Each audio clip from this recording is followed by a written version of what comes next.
All right, so check this out. Donald Trump is having yet another full blown meltdown right now on social media, just nonstop, relentless, all day posting. And look, these meltdowns from Donald Trump are nothing new. We see them all the time. It feels like an almost daily occurrence at this point. We know who Trump is, we know what he does, we see these rants. But here's the difference. Trump's normal rants, they kind of just apply to his MAGA base, his very niche corner of the internet where people worship him no matter what, and it doesn't really affect me or you.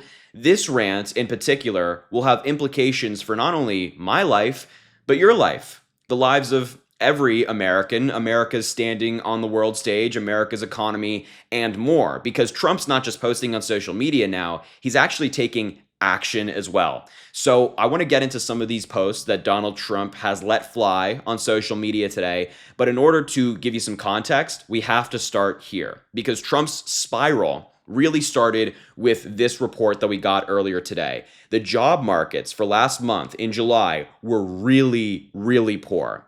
They indicate that people don't trust the United States economy that much. They're uncertain about Trump's economic plans, and the tariffs are really, really hurting a lot of people. So the New York Times and other outlets, of course, are reporting that employers have pulled back on hiring as uncertainty weighs on plans. The labor market showed signs of weakening with 73,000 jobs added in July and gains for the previous 2 months revised significantly lower. Only 73,000 jobs added in July. And when you look at this on a graph, it really tells you the story of the Trump economy. You can see from July 2024 that is, until Biden left office in July 2025, the numbers were great. I mean, we had some lower months, we had some great months, but the numbers for the economy and the jobs added were fantastic. And that was a pretty consistent theme throughout the Biden presidency. Then as soon as Donald Trump gets into office, the numbers are significantly lower than Biden's average numbers. They're kind of steady, and then they plummet in May and June and now July, because Donald Trump's economic plans are really kicking in. And initially, in May of 2025, it was reported that we had 144,000 jobs. In this new report, it's been revised down to only 19,000. In June, it was 147,000 jobs. Now it's been revised down to only 14,000. And of course, this new jobs report, we're at 73,000. The revision for this report won't be coming out until next month. But if this trend tells us anything, this 19 to 14,000, then it's probably not going to be great. And these numbers, this data, the people around the world, and of course in the United States who have no confidence in the American economy is what sent Trump into a spiral. So this is one of the posts he put out, which is a major breaking news headline because of the implications it's going to have, which I'll break down in just a second. He said, quote, "I was just informed that our country's job numbers are being produced by a Biden appointee, Dr. Erica McIntyre, the Commissioner of Labor Statistics, who faked the job numbers before the election to try and boost Kamala's chances of victory. This is the same Bureau of Labor Statistics that overstated the job growth in March of 2024 by approximately 818,000, and then right again before the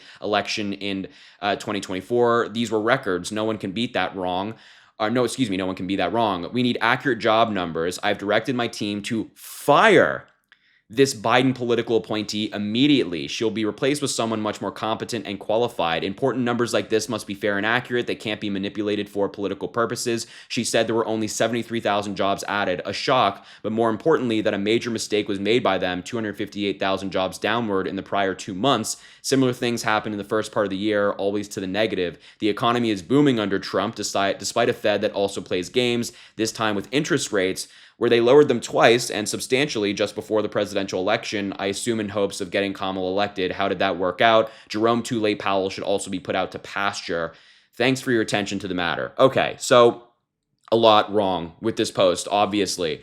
But how can the American people trust the job numbers from the Bureau of Labor Statistics if Donald Trump is doing crap like this? This political appointee by Biden was confirmed by the Senate with around 86 votes. One of the people that voted for her, J.D. Vance. A bunch of Republicans viewed her as competent, that she could do the job. She's obviously very skilled. She's a doctor in her field, right? She's very skilled at what she does.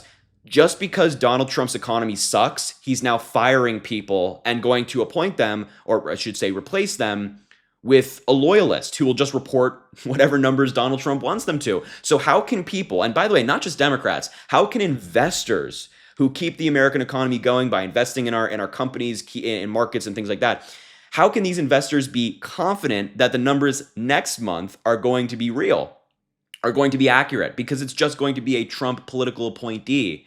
And these revisions for all these different numbers you see this month and of course last month, or I should say last month and the month before that, are very common. It happens all the time with job numbers. It happened during Biden's presidency as well. It's not mistakes being made. It's just how these things work. It's not to hurt Donald Trump. It's just how these reportings work. And yet Donald Trump is saying, we're going to fire her and cause even more panic.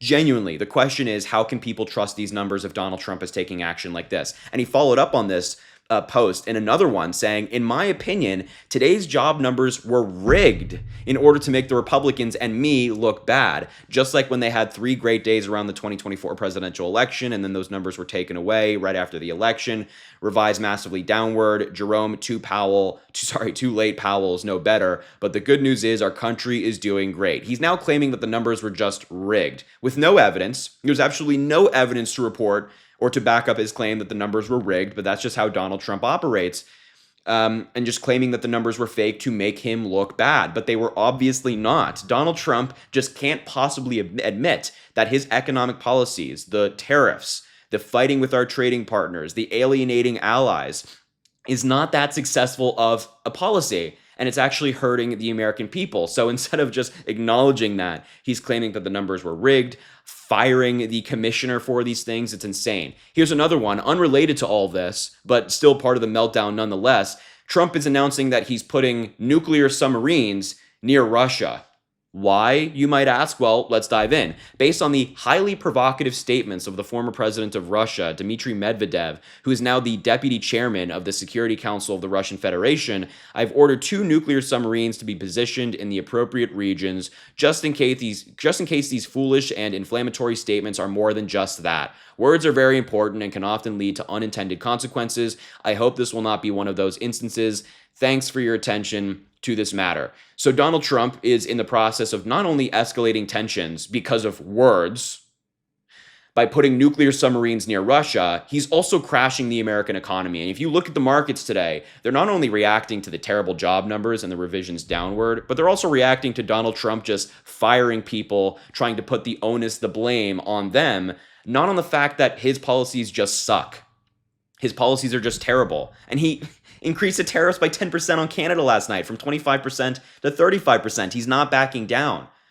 You know, this is genuine, and I it's kind of hard to stress this, but this is genuinely really bad for the American economy. Because if investors can't trust the numbers next month, if the investors can't trust the numbers that we're talking about right now and the subsequent job numbers that'll be reported as Trump's presidency goes on, then they won't invest in the United States. They won't invest in companies here. And that hurts all of us. So look, combine that with the downward job numbers, these numbers that are really poor, we're in for a rocky road, if I'm just being completely honest. But I'll leave the video there. I just had to talk about some of these rants that Donald Trump is going on right now. It's so insane, so crazy. But thank you so much for watching. I appreciate you being here. Make sure to subscribe to the channel down below. It goes an incredibly long way. Drop a like on the video, comment. Let me know what you think about this story and this insanity. But have an amazing rest of your day, and we'll talk soon.